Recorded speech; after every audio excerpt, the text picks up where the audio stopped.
குளத்தில் என்ன பண்ணாரு?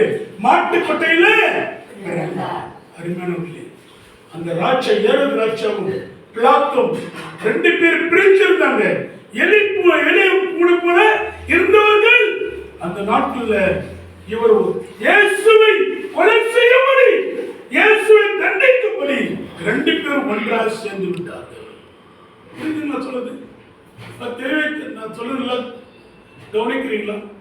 ரெண்டு பேரும் பிரிஞ்சிருந்தவர்கள் ரெண்டாவது ஒன்றாக சேர்ந்து விட்டார். காரணம் என்ன?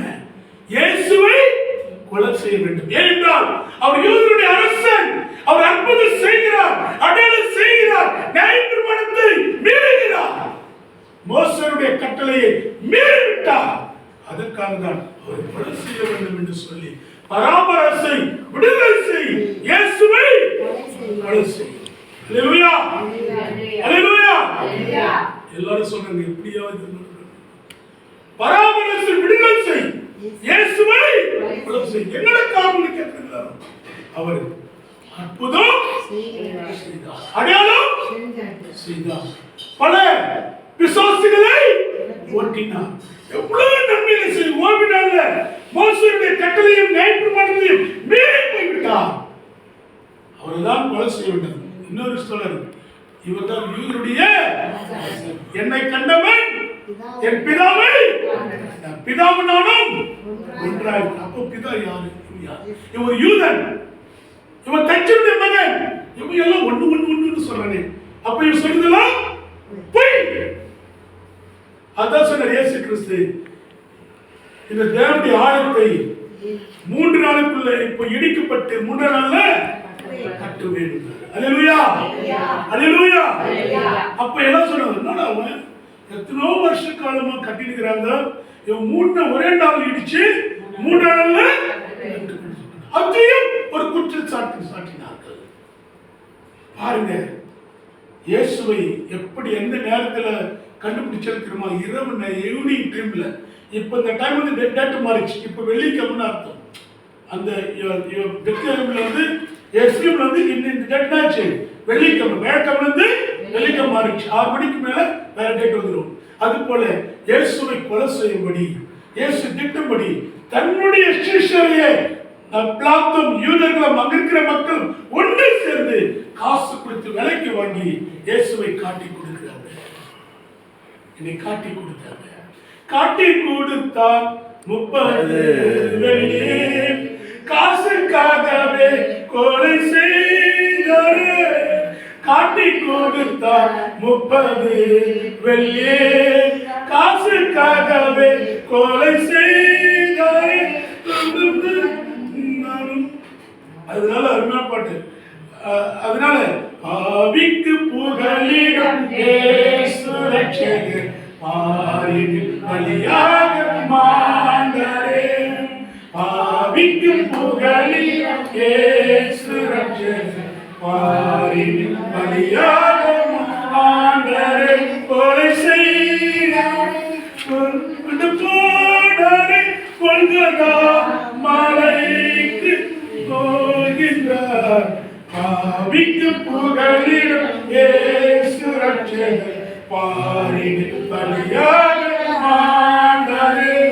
காட்டி கொடுத்தான் 30 வெள்ளி, காசுக்காகவே கர்த்தனே சுவை. காட்டி கொடுத்தான் 30 வெள்ளி, காசுக்காகவே கர்த்தனே சுவை. கொலை செய்யவே கொண்டு போனாரே, கொல்கதா மலைக்கு இயேசுவை. கொல்கதா மலைக்கு இயேசுவை.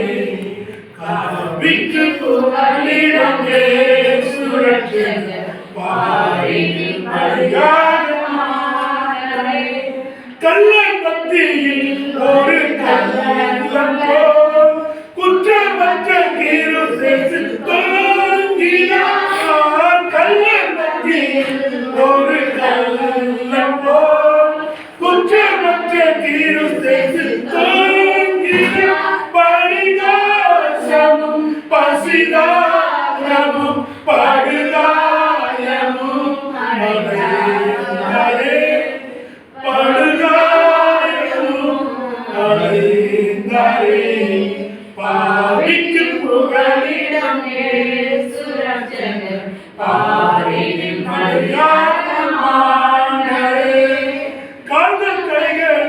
ஆடி பாடிட கிரீடங்களில் சூடிட கால்கள் கைகளில் ஆடி பாடிட கிரீடங்களில் பின்னி சூடிட ரத்த வெள்ளத்தில் கத்தர் கொங்கினார் இதை காண உள்ளம் தாங்குமோ இதை காண உள்ளம் தாங்குமோ பாவிக்கு புகலிடமே சுரட்சகர் பாரினில் பலியாக மாண்டரே.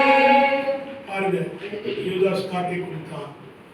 இயேசு கிறிஸ்து முன்னாடி கழுதை குட்டி மேல பவனியாக பவனி கழுதை குட்டி ஒரு சமாதானத்துக்கு அது ஒரு தாழ்மைக்கு ராஜாக்கள் தீர்க்கதரிசன வார்த்தைப்படி சகரியா சொன்ன வார்த்தைப்படி ஆதியாக புஸ்தகத்துல அதாவது சாலமோன் அதாவது தாவீது ராஜா தன் சாலமோனை ராஜாக நியமிக்கும்படி கழுதை குட்டி மேல உட்கார வைக்கிறார். தாவீது ராஜா யார்? ஒரு தாவீது ராஜா யார? தன்னுடைய மகனை சாலமோனை ராஜாவை நியமிப்பதற்காக கழுதை குட்டி மேல வருகிறார். அதே கழுதை குட்டி தான் இயேசு கிறிஸ்து. இவர்தான் உலகத்தின் பாவத்தை சுமக்கிற